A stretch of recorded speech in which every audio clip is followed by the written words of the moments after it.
Hello, my friends.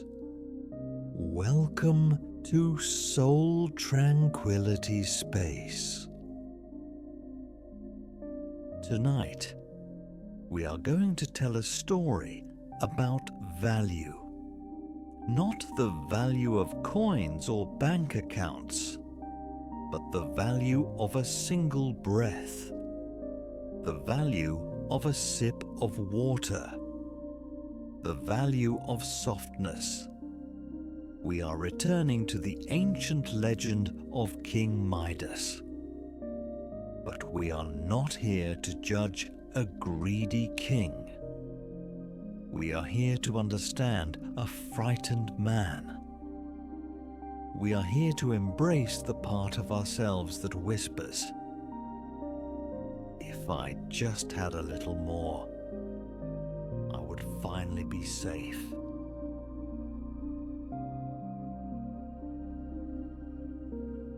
Before we step into the golden halls of Phrygia, let us create a sanctuary right here. You have been carrying the weight of the world all day. You have been building walls to protect yourself.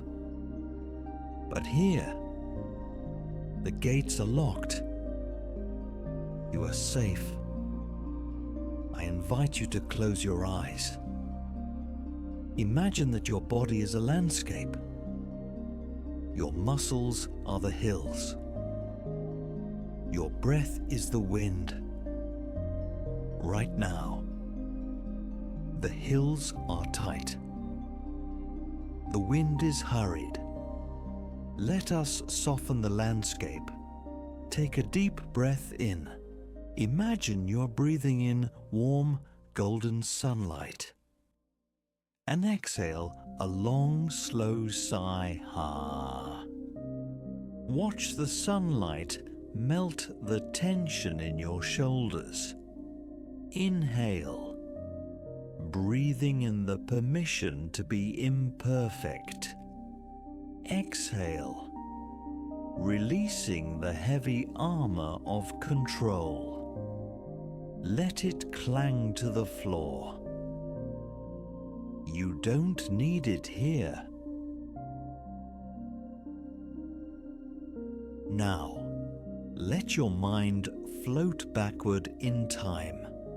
We find ourselves in a palace of white marble. The air smells of rosemary and dry earth. We see King Midas. He is walking through his garden at twilight. From the outside, Midas looks like the happiest man alive. He has a crown. He has armies.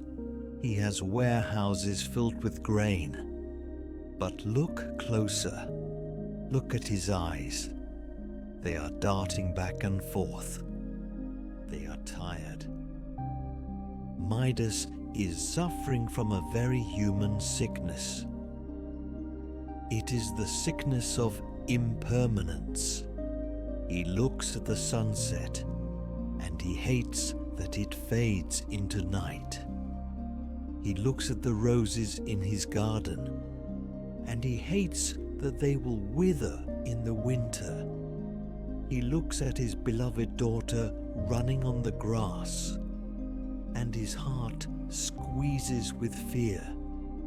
Fear that time will take her away, that she will grow up, that life is fragile. Think of life as a wild, rushing river. It is beautiful, but it is uncontrollable. Most of us learn to swim in this river. But Midas is afraid of the water. He wants to stop the river. He wants to build a dam.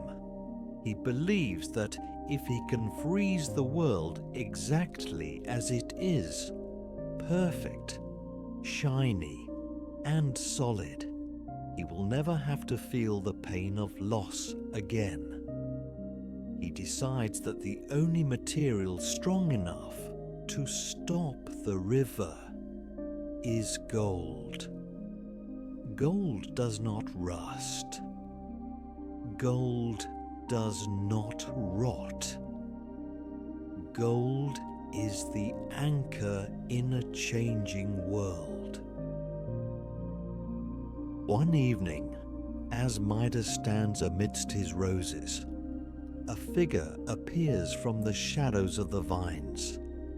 It is Dionysus, the god of the vine, the god of the flow. Dionysus smiles. He sees the heaviness in the king's soul. Midas, the god says softly, "You have everything a man could want. Why is your heart so heavy?" Midas sighs. "Because it is all slipping away," he whispers. The petals fall. The wine turns to vinegar. The moments pass. I want to hold on to them. I want to make them stay. "And how would you do that?" the god asks. "Gold," Midas says, his eyes lighting up with a desperate hope.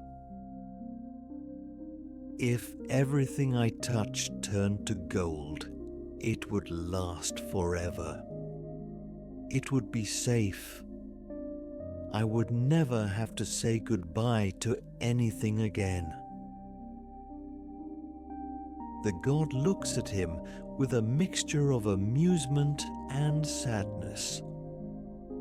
He knows that a river stopped is a swamp. He knows that life is the flow. But sometimes, the only way to learn is to get exactly what you asked for. "Very well," Dionysus nods. "Tomorrow, at the first light of dawn, your touch shall hold the power of eternity. Everything you touch shall turn to gold." Midas goes to sleep that night with a smile. He feels like a child waiting for a holiday. He feels that he has finally won the game of life. He sleeps deeply, dreaming of a world that is hard, bright, and unbreakable. Sunlight streams through the window. It lands on the king's bed. Midas opens his eyes. He reaches out his hand to touch the blanket covering him. He expects the softness of wool. He expects the warmth of fabric. But the moment his fingers graze the cloth, the wool freezes. The fibers harden. In a split second, the warm blanket transforms into a sheet of solid, woven gold. It is magnificent. It shines with a blinding yellow light. But notice, it is heavy. It presses down on his legs. It is cold. Midas laughs. "It works," he cries. "I am safe. I am rich." He jumps out of bed. He grabs his silk robe. Ching! The silk turns into a stiff, golden armor. He puts it on. It clanks against his body. He feels powerful. He feels like a statue come to life. He walks through his room, touching everything. A wooden chair. Clang. Now a golden throne. A clay pitcher. Ting. Now a golden vase. He feels a rush of adrenaline. He is rewriting reality. He is the master of matter. He runs out into the garden.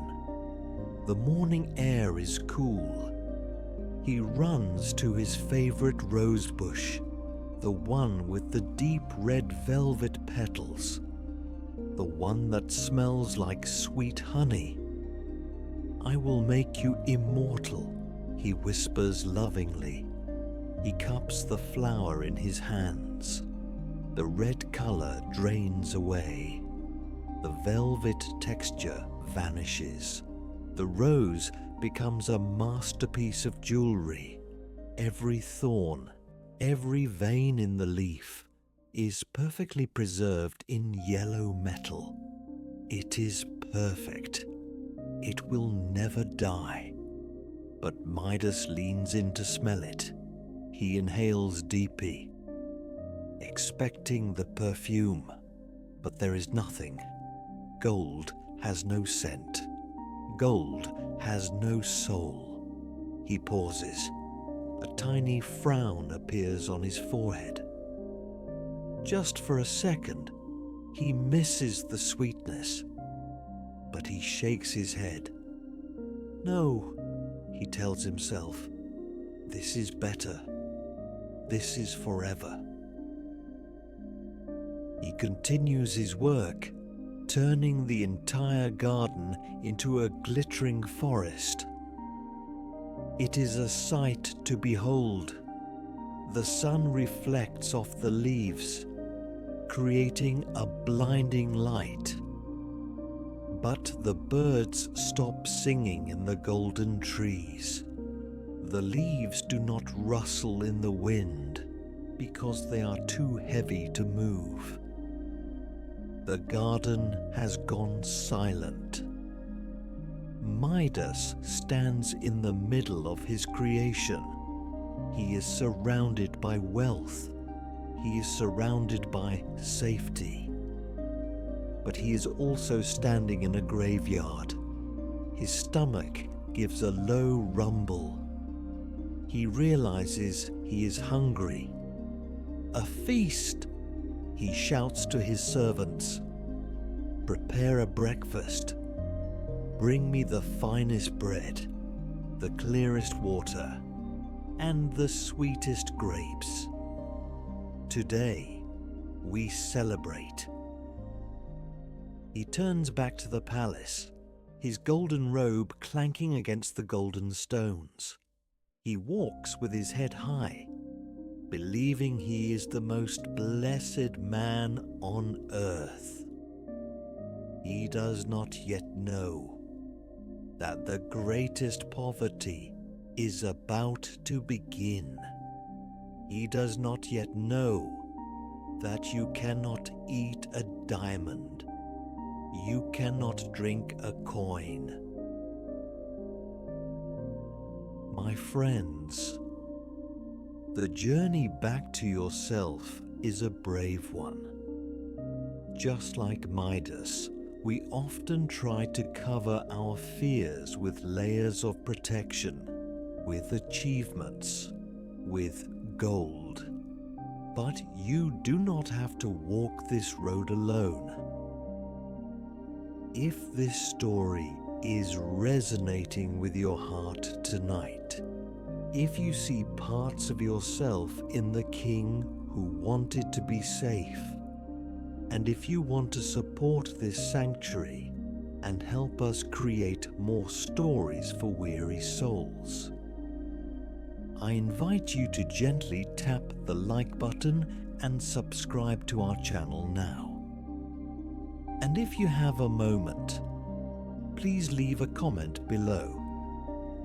Whether it is a suggestion, a thought, or simply sharing how you feel, we are listening. Your feedback helps us build this safe haven for everyone. Thank you for being here. Now, take a deep breath. We are ready to move forward. The stone is safe. You are safe. Let us see what happens when the pressure builds. And the true diamond, the realization of what actually matters begins to shine through the cloth.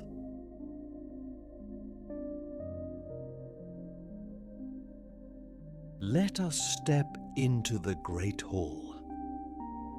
King Midas sits alone at his table. It is set for a celebration, but it is the quietest celebration the world has ever known. Everything before him is beautiful. The goblets are masterpieces of gold. The plates shine like mirrors. But Midas is learning a difficult lesson.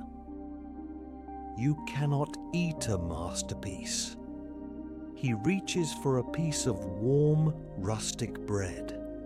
He can smell the yeast, the scent of the earth, the scent of labor and life.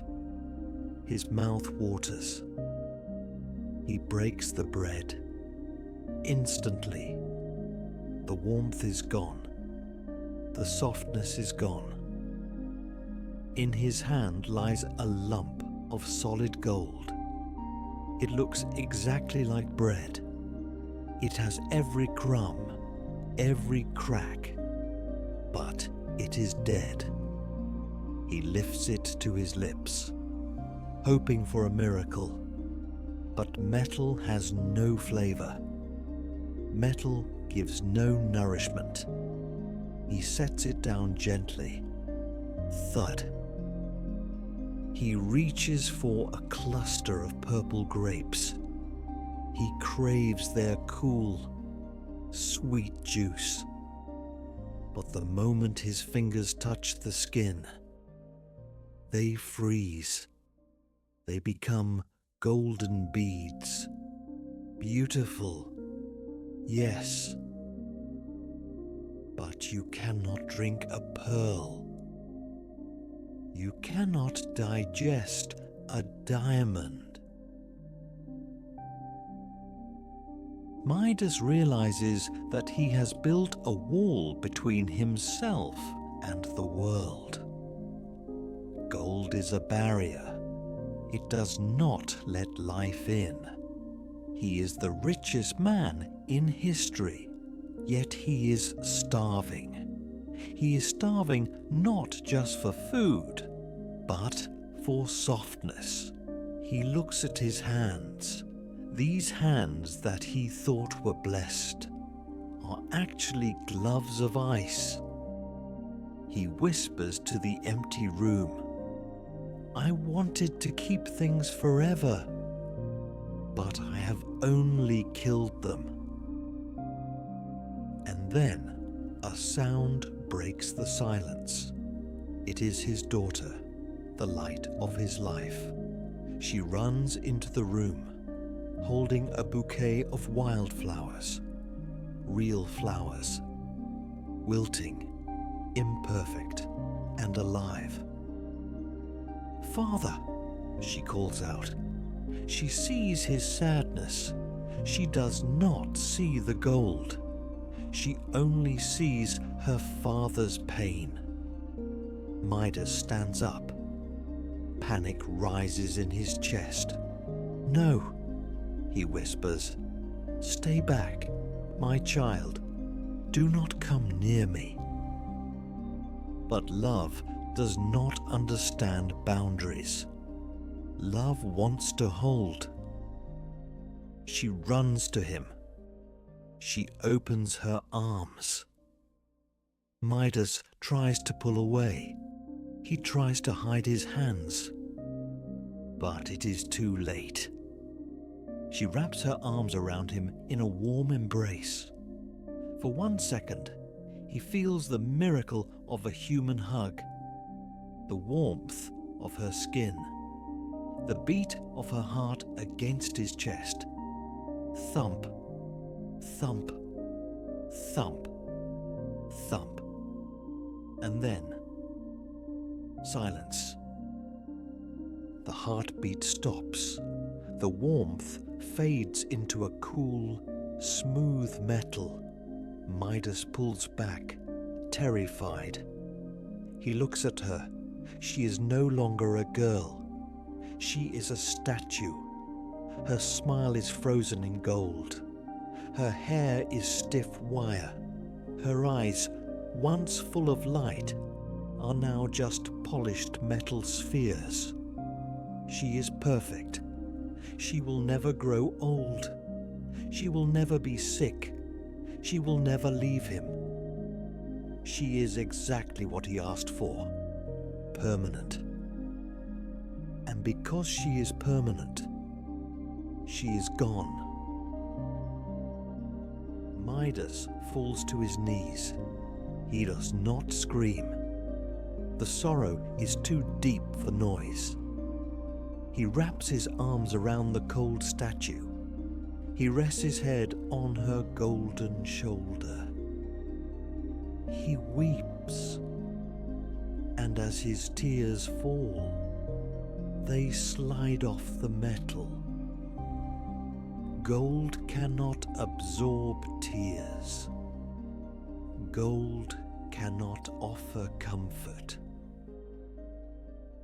My friends, sitting there on the cold floor, the king finally understands the truth. He understands that the most precious things in life are the things that change. A flower is beautiful because it wilts. A child is precious because they grow. A hug is valuable because it ends. By trying to freeze the moment, he lost the moment. Let us leave the king to his sorrow for a moment and turn to your own heart. Feel the air entering your lungs right now. It flows in and it flows out. It does not stay. If you tried to hold your breath forever, you would suffer. You must let it go to live. Feel the warmth of your body. It is fragile. It is soft. This softness is your true wealth. You do not need to be strong like metal. You do not need to be perfect like a statue. You only need to be alive. This story is a mirror. It reflects our own desire to control and our own need to let go. If this moment of realization touches you, if you feel the value of your own softness tonight, I invite you to support this sanctuary by gently tapping the like button. It is a small gesture, like planting a seed of connection. And if you wish to walk the rest of this journey with us, subscribe to our channel. Tell me in the comments, what is one ordinary thing in your life that you are grateful for today? A cup of tea? A warm blanket? The sound of rain? Let us celebrate the small things together. Now, take a deep breath. The night is dark, but the stars are watching.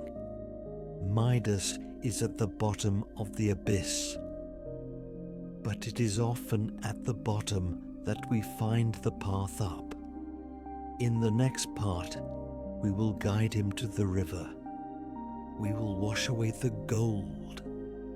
We will learn how to undo the heavy armor of the ego and become human again.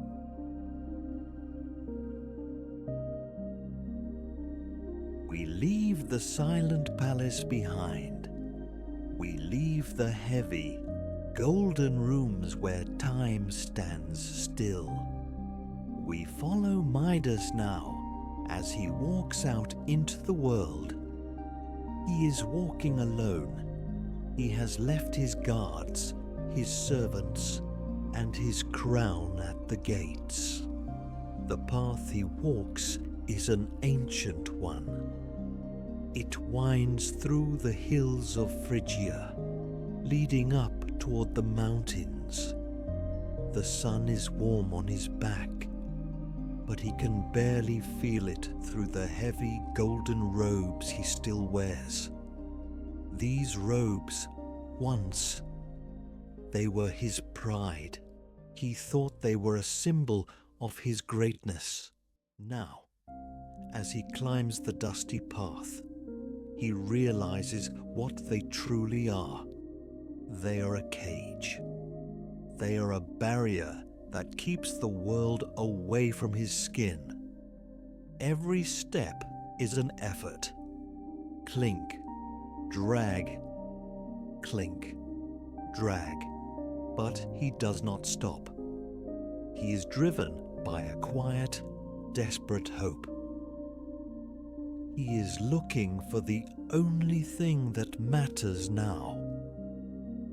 He is not looking for more. He is looking for less. He is looking to be unburdened.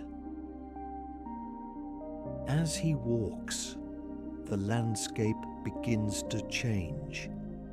The manicured gardens of the city give way to the wild, untamed beauty of the earth.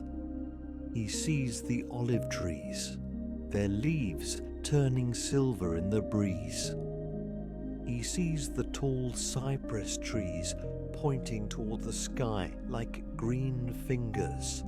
He sees the dust dancing in the shafts of sunlight.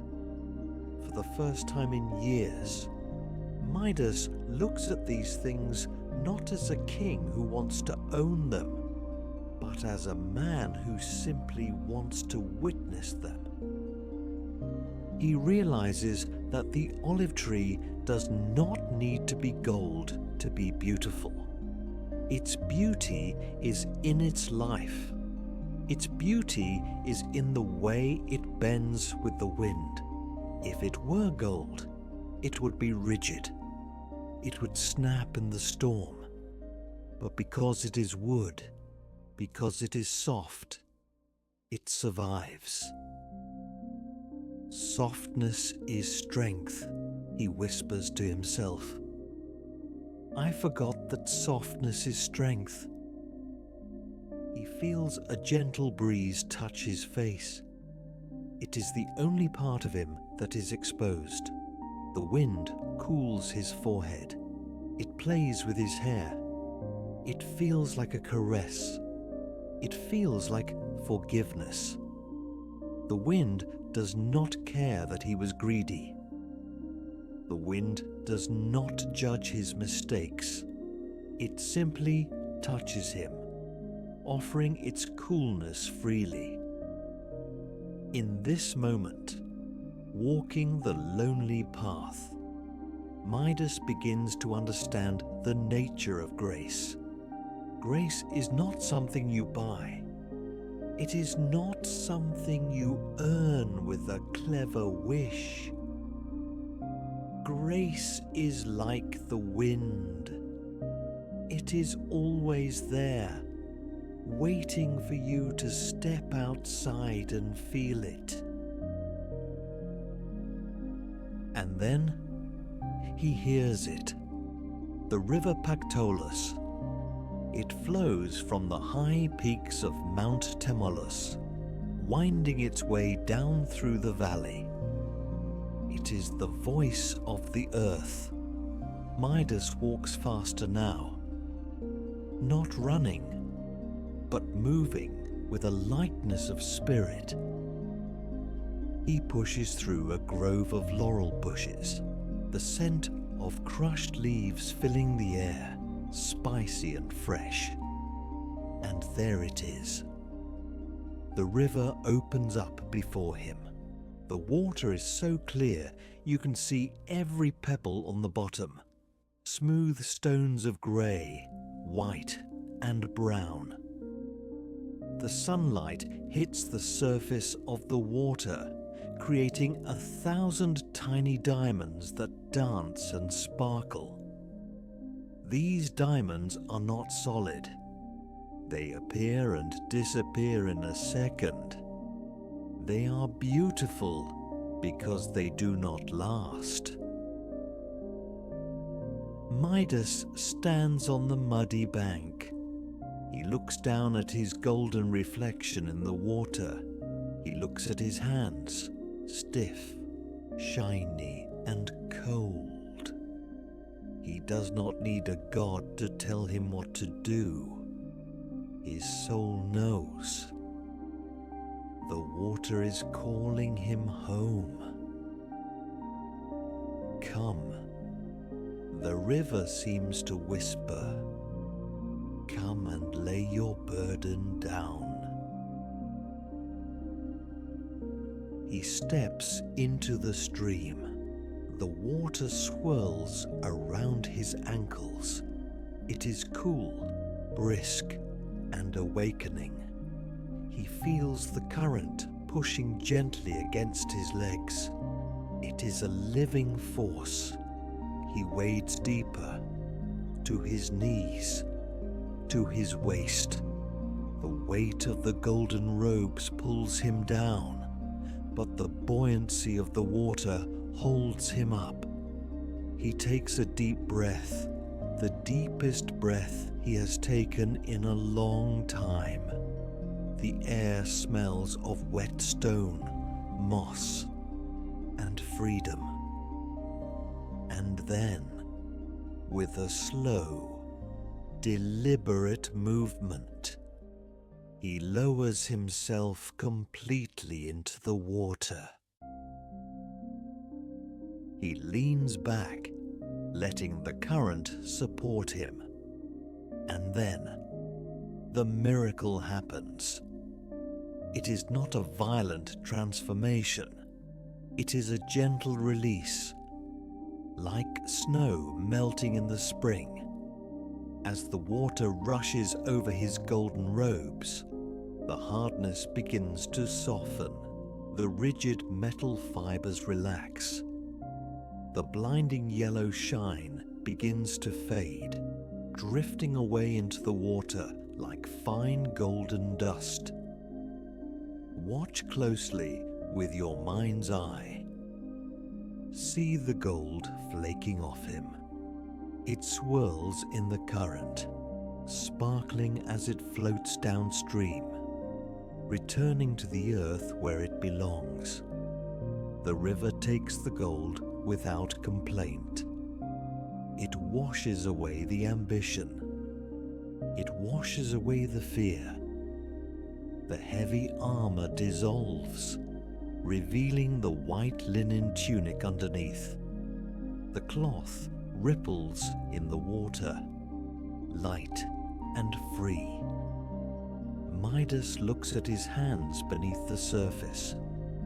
The metal coating melts away. He sees his own skin return, pink, pale, wrinkled from the cold. He wiggles his fingers. They move. They are not stiff claws anymore. They are hands, human hands. Hands made for holding, for touching, for feeling. He brings his hands to his face. He rubs his cheeks. He feels the texture of his own skin. It feels rough, wet, and wonderfully real. Tears mix with the river water on his face. Tears of gratitude. He is just a man again. He is no longer special. He is no longer the richest. He is simply Midas. And that is enough.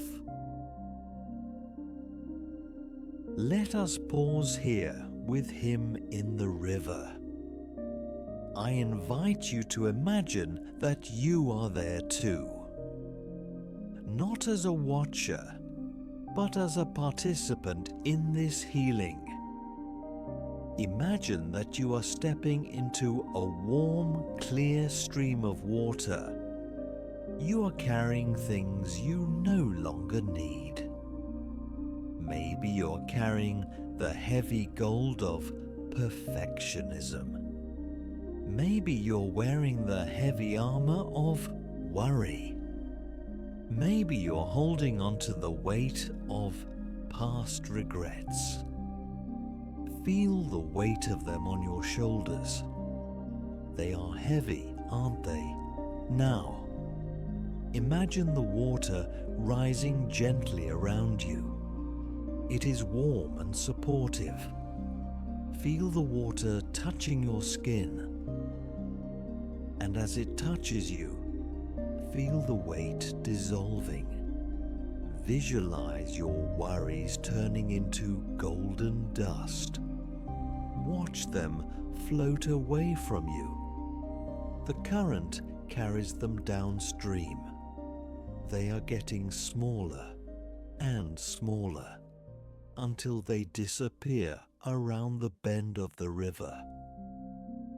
You don't have to carry them anymore. The river can handle them. You are light. You are floating. You are clean. Breathe in this lightness. Breathe out the last of the heavy dust. Midas stands up in the river. The water drips from his hair and his clothes. He feels cold, but it is a good cold. It makes him feel alive. He cups his hands together. He dips them into the flowing stream. He holds a handful of clear, trembling water. It does not turn to gold. It stays water. He lifts it to his lips. He drinks. The water is cool and sweet. It tastes of the mountains. It tastes of melted snow and ancient rocks. It flows down his throat, hydrating every cell of his body. After the dry, metallic taste of the last few days, this water tastes like nectar. He realizes that this sip of water is worth more than all the gold in his treasury, because this water gives life. He looks at the riverbank. He sees a small clay pitcher lying there, an old, simple vessel he brought with him. He wades over to it. He picks it up. It feels rough and grainy against his restored fingertips. He loves the texture. He dips the pitcher into the river. Glug, glug, glug. He fills it to the brim with the healing water. He holds it close to his chest, protecting it as if it were a rare jewel. And in a way, it is. It is the medicine. It is the cure. He must bring this water back to the silent palace. He must bring this flow back to the frozen statue of his daughter. He steps out of the river and onto the grass. The mud squishes between his toes. He smiles. Even the mud feels like a gift. He begins the walk home, but he walks differently now. He does not stomp with the heavy tread of a king. He walks softly. He walks with reverence, careful not to crush the grass. He is bringing the ordinary back to save the extraordinary. As Midas begins his journey home, let your own body settle deeper into rest, just as the gold washed away from him. Let any tension wash away from your muscles. Feel your legs relaxing, heavy and soft. Feel your hands relaxing, open and empty. Feel your face relaxing, smooth and peaceful. You are returning to your natural state, soft, fluid, at peace. The river is always flowing within you. You are safe in the flow. In the final part of our story, we will return to the palace. We will witness the awakening, and we will find our own deep, restorative sleep in the quiet gratitude of the night. Midas returns to the palace. He enters the great hall. It is still silent. It is still filled with the cold, blinding light of gold. But Midas is not looking at the gold anymore. He walks past the golden pillars without glancing at them. He walks past the golden tables. He is holding only one treasure. In his hands, he carries the clay pitcher, filled with the water from the river Pactolus. He holds it steady, careful not to spill a single drop. This water is the only currency that matters now. He reaches the center of the room, and there she is, his daughter, the golden statue.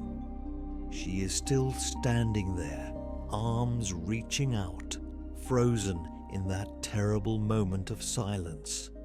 She is beautiful, yes, but it is a lonely beauty. Midas kneels before her. He places the pitcher on the floor. He looks at her metallic face. He touches her cold hand one last time. "Forgive me," he whispers. "I tried to save you from time, but I only stole your life. Return to me now. Be fragile, be mortal, just be here." He dips his hand into the pitcher. He sprinkles the river water over her head. The droplets fall onto her golden hair. He sprinkles the water over her shoulders, her hands, her dress. He waits. For a moment, nothing happens. The room holds its breath, and then a change. It begins not with a sound, but with a color. Watch closely. The hard, bright yellow begins to soften. A flush of pink appears on her cheeks, like the first light of dawn touching a mountain peak. The stiff, wire-like hair begins to relax, turning into soft, flowing silk. The rigid folds of her golden dress ripple, turning back into fabric. And then, the sound, a breath, a small, sudden intake of air. Her chest rises. The metal is gone. The flesh has returned. She blinks. Her eyes, once polished spheres, are now deep, liquid, and full of light. She looks at her father. She does not know she has been gone. She does not know she was a statue. She only sees him kneeling there, wet and weeping. "Father?" she asks softly. "Why are you crying? Did I startle you?" Midas cannot speak. He reaches out and touches her face. It is warm. Oh, the miracle of warmth. It radiates from her skin. It tells him that the blood is flowing, that the heart is beating, that life is happening right now. He pulls her into his arms. He holds her tighter than he has ever held anything in his life. He buries his face in her hair. She smells of wildflowers and sunlight. She is not perfect. She will grow old one day. She is fragile, and that makes her infinitely precious. "Nothing," he chokes out, smiling through his tears. "I am crying because I am the richest man in the world." That evening, the king and his daughter sit by the fire. The golden tables have been removed. The golden statues are gone. They sit at a simple wooden table. There are no servants, just the two of them.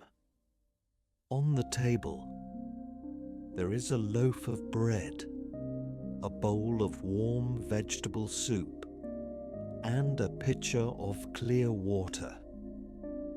Midas picks up a piece of bread. He feels its crust. He feels its softness. He breaks it. Crackle. He puts it in his mouth. He tastes the flour, the salt, the earth. He closes his eyes and savors it. It is the most delicious thing he has ever eaten. He takes a sip of water. It is cool and cleansing. He looks at his daughter across the table. She's eating her soup, laughing at something he said.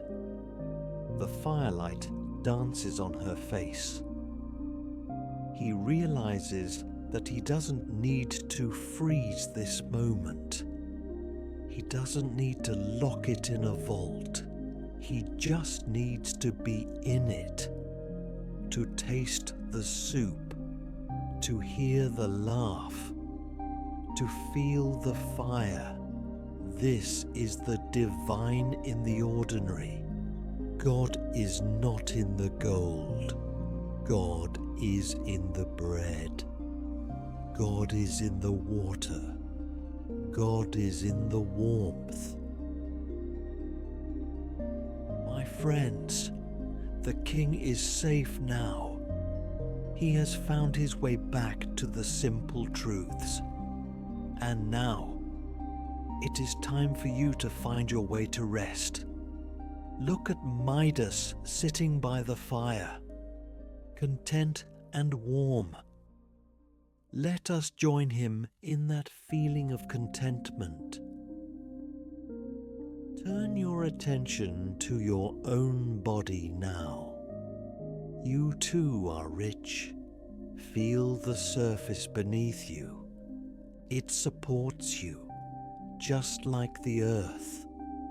Feel the blanket over you. It keeps you warm. Feel your breath. It flows in and out, a river of life that never stops. You do not need to control anything right now. You do not need to acquire anything more. You have done enough today. You are enough. Imagine a warm, golden light, not the cold gold of metal, but the warm gold of a sunset or a fireplace. Imagine this light filling your chest with gratitude. Gratitude for the softness of your pillow. Gratitude for the safety of this room. Gratitude for the beating of your own heart. Imagine a warm, golden light, not the cold gold of metal, but the warm gold of a sunset or a fireplace. Imagine this light filling your chest with gratitude. Gratitude for the softness of your pillow. Gratitude for the safety of this room. Gratitude for the beating of your own heart.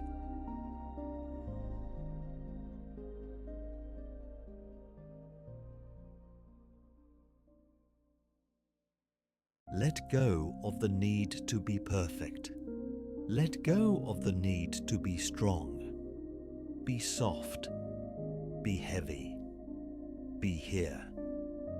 The river of sleep is waiting for you. Step into it gently. Let it wash away the thoughts. Let it carry you downstream to a place of dreams and healing. You are safe. You are loved. You are home. Good night.